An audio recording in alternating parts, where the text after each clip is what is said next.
Okay, welcome to our second take at our scheduling meeting. Sorry we had some technical difficulties, but I'm hoping that you can hear us now. So I'm going to pause for a second to get some confirmation in the chat to make sure that we are good to go.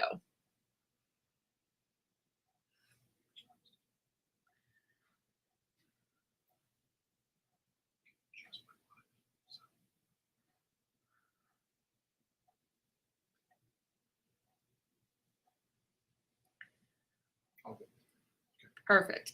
Okay, so I am Rachel Hannigan, and I'm the principal at Lakeview Junior High.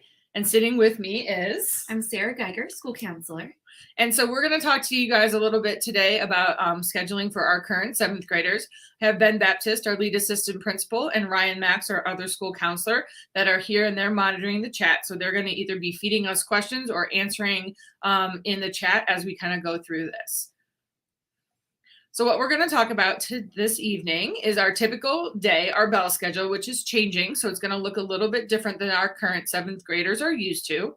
And we'll kind of give a little overview of what that looks like.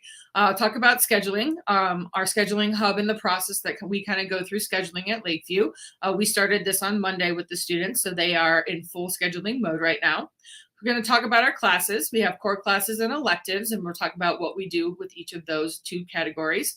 And then we'll have questions and answers at the end for everybody. But feel free as you come up with questions to put them in the chat, and we can pause and answer them, or we'll answer them at the end as we go through.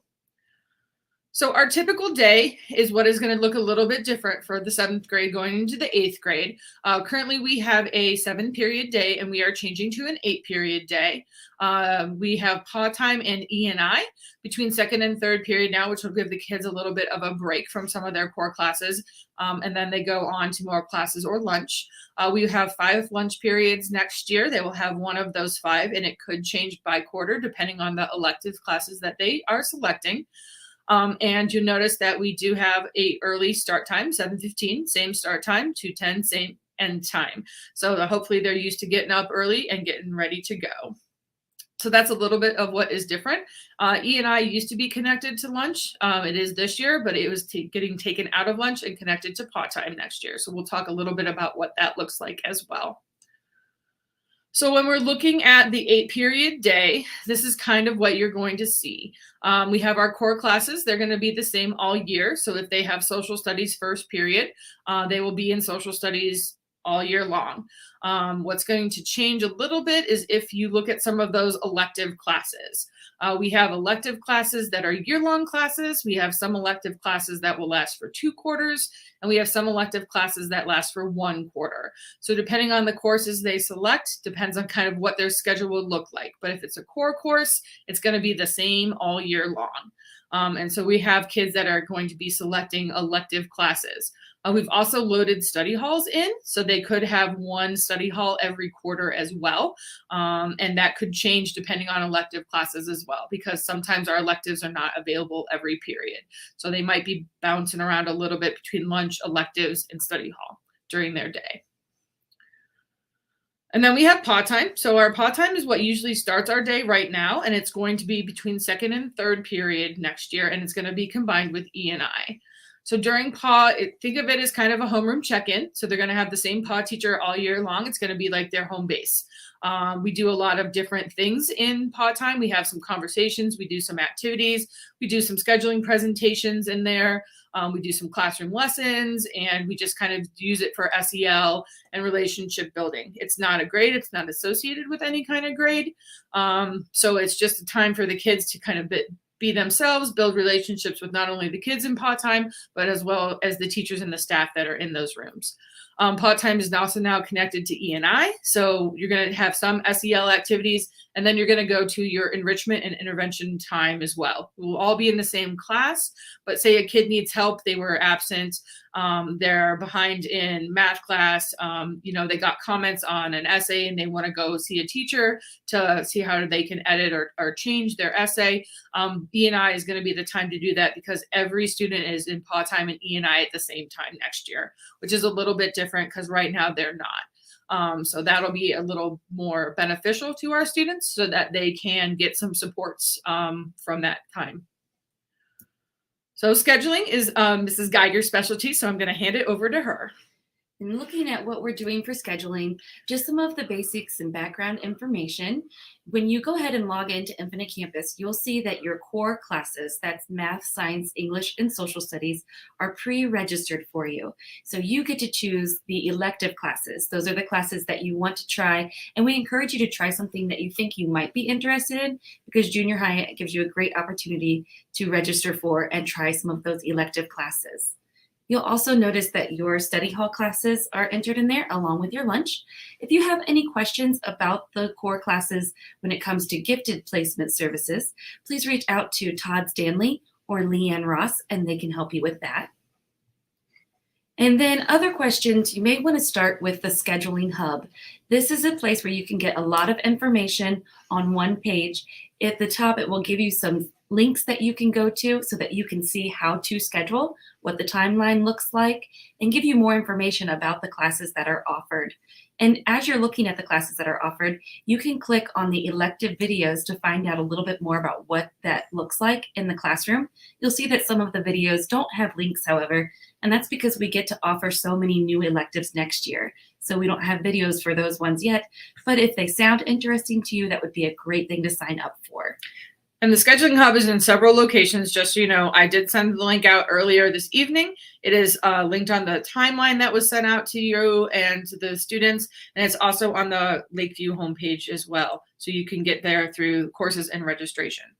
And the other thing we want to add is that there is a Google form at the bottom. So after you've explored the scheduling hub and the courses that are offered, if you still have questions that you weren't able to find answers to, you can complete the Google form and you will get a response to your question. And when we're talking a little bit more about those elective courses, just to give you an idea, we want to make sure that we point out that there are high school credit electives that you can take here at the junior high level.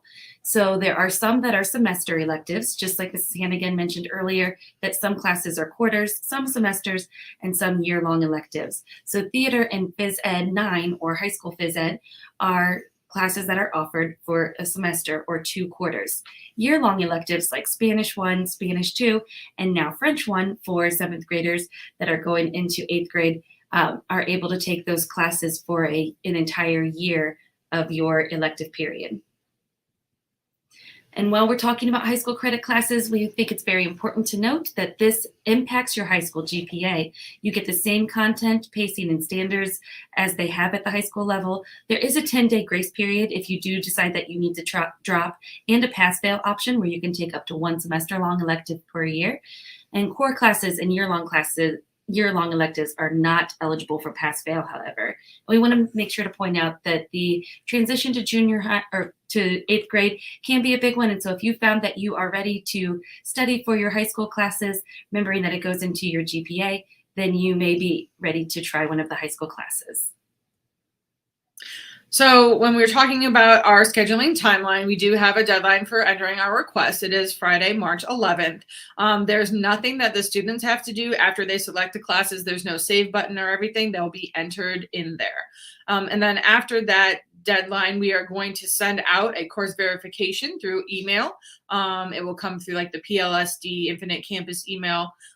So that you can double check to make sure that the classes that we have are the classes that your student has registered for. So now we're going to go through some questions if we've got any. So far we have 0, but we'll hang on for a few minutes just to double check and make sure. I know that this is the second time going around, so it's going to be a little bit different as far as you pretty much have done this before. They're pros now at this. Mm-hmm.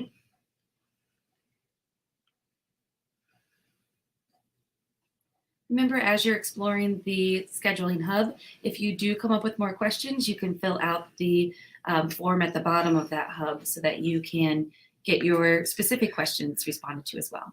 You can also email myself or Sarah Geiger. We can also help with the scheduling process. If you're not sure if your student is ready for a course or if you just have more questions about it, it wasn't clear enough in the course of study, then we can help answer those questions. Geometry in 8th grade does not get weighted grades as far as the the high school GPA is concerned, just like they did for algebra this year. There is no honors geometry option at the high school, so there's no honors geometry option at the junior high.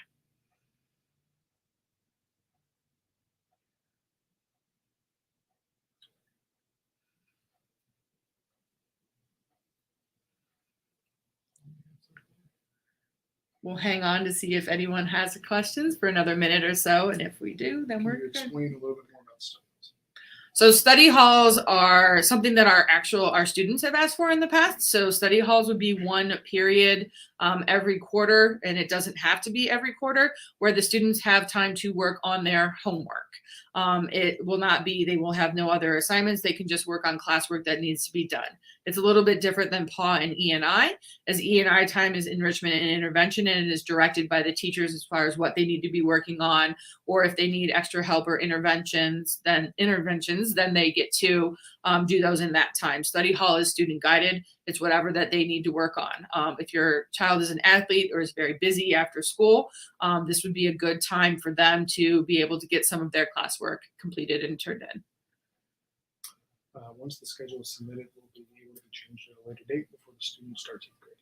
So the question is if they submit the schedule, will be able to be changed at a later date before they start. So we'll send out that course verification. If they decide that that course verification is like they don't want to take one of those classes now, that's their opportunity to kind of go ahead and change those courses at that point in time. After we start scheduling for the summer, they are not really able to change their schedules. Sometimes if a course becomes available that wasn't later on, we'll let them schedule into that class. But due to the size of our school and the number of students we have very limited spaces once things get scheduled. So it's usually based on a numbers thing. So we try our best to get the most accurate thing. So we build enough sections of a class. If they cannot log into the parent portal, Okay. If they cannot log into the parent portal, if you're having issues with that, one of the school counselors can reset that for you. You just have to shoot an email to one of the two of them, and they can do that. Or there is a link on the district website under Infinite Campus for you can submit a help desk ticket as well. One of the questions I got frequently when I went into the classrooms today is, can I take an elective that I really enjoyed over again? There are so many electives offered at the junior high. We really encourage this as a time to explore things that you may be interested in, even if you're thinking about that. So definitely take that opportunity. There are some classes like phys ed, or that if you need that physical activity in your day, that we can take a look at taking that class again. But again, we strongly encourage you to get to try some of the other electives that you may be interested in. My students automatically place into advanced classes, but they don't want them on their schedule. Okay, if your student was placed into advanced courses and they do not want that course on their schedule, you or your student can email myself, Rachel Hannigan, and I can reverse the advanced courses and put them into the regular class for you. You also had a question about study halls. If they don't want a study hall, they want more electives, I comment and send reach out to you. Mm-hmm. Yes, if their child does not want study hall and they want to take a third elective, we put it on the announcements for your child to email me. And so then I've been going through and verifying it with the parents, just sending an email saying, I just want to verify your kid is elected to take 3 electives, wanted to make sure you're aware of that. And then I'll go ahead in and take their study halls off of their schedule. Do you have any concerns about first period classes with late buses? So the question was, do we have concerns about first period classes with late buses? There's an extra 10 minutes built into first period for breakfast and for announcements, so that hopefully all of our kids will be in class in time for their instruction.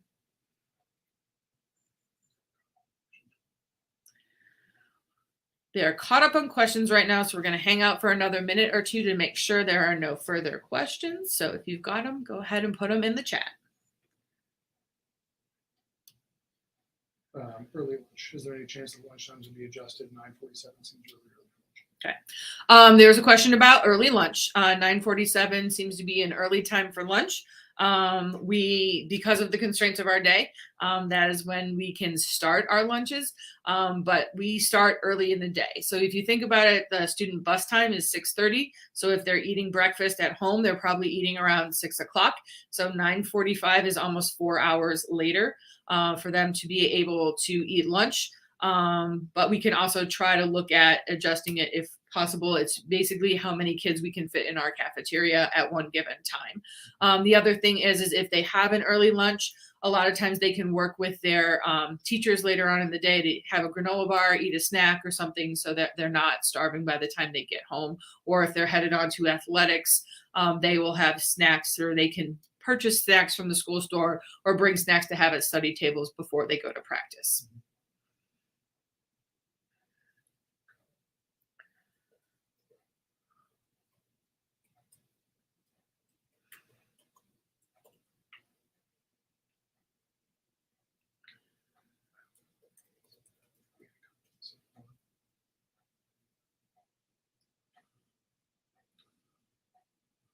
Someone said, did I miss something about changing to quarters instead of trimesters? So maybe just elaborate on more about that change. So there's a question about changing from trimesters to quarters in semester classes. The reason that we are looking at changing from that trimester to that quarter is to give our kids another option as far as elective classes go. It also gives them a chance to kind of advance. If they like medical detectives, they could take medical detectives too. It just opens up more opportunities for the kids. It also helps us align our high school classes better, as all of our high school classes that are offered are either year-long or semester-long classes, and being on a trimester system didn't allow us to have the correct length that would align with the high school.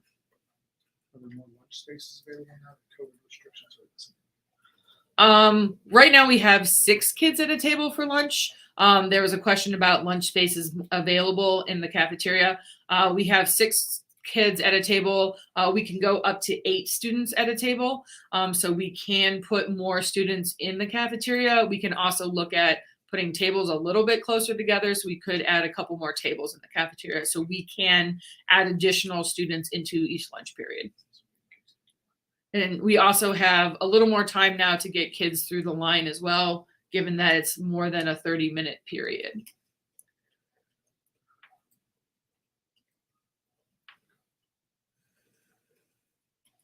Okay. We're going to wait one more minute before we end. So if you've got any last-minute questions, go ahead and get those in the chat. And also, will be available once the live is over. It will be available in recording, and I will send that out so that you can view it again if you missed something.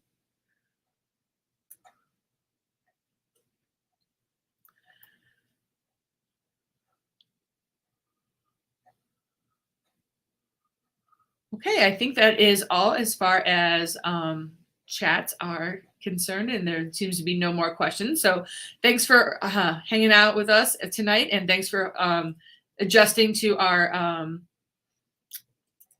technical difficulty at the beginning. I'm glad that everyone was able to go in there. There's a question about how long each period is. Currently, they're 42-minute classes, 42, 43, unless it's a lunch period, and then they're an hour long. So what we did is we reduced those hour-long classes so that they're all 42-minute, like 42-ish minute classes, so that like they don't have to compete with the hour-long lunches and then different course length, class lengths. There's also a question about, is there anything being done about drop-off times early in the morning with students not being marked absent, or they're just late by a few minutes? It's just tardies instead of absences. Tardies versus absence. If a student is less than 5 minutes late to school, so we start at 7:15 and they arrive before 7:20, they are marked tardy versus unexcused absent. So anything after a 5-minute period, so if they arrive to school at 7:20 or beyond, then it's marked as an unexcused absence and they check in through the office.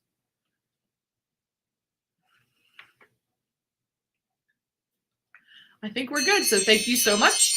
We're going to end our broadcast right now. And like I said, if you've got questions, please contact myself or Mrs. Geiger, and we can help you out.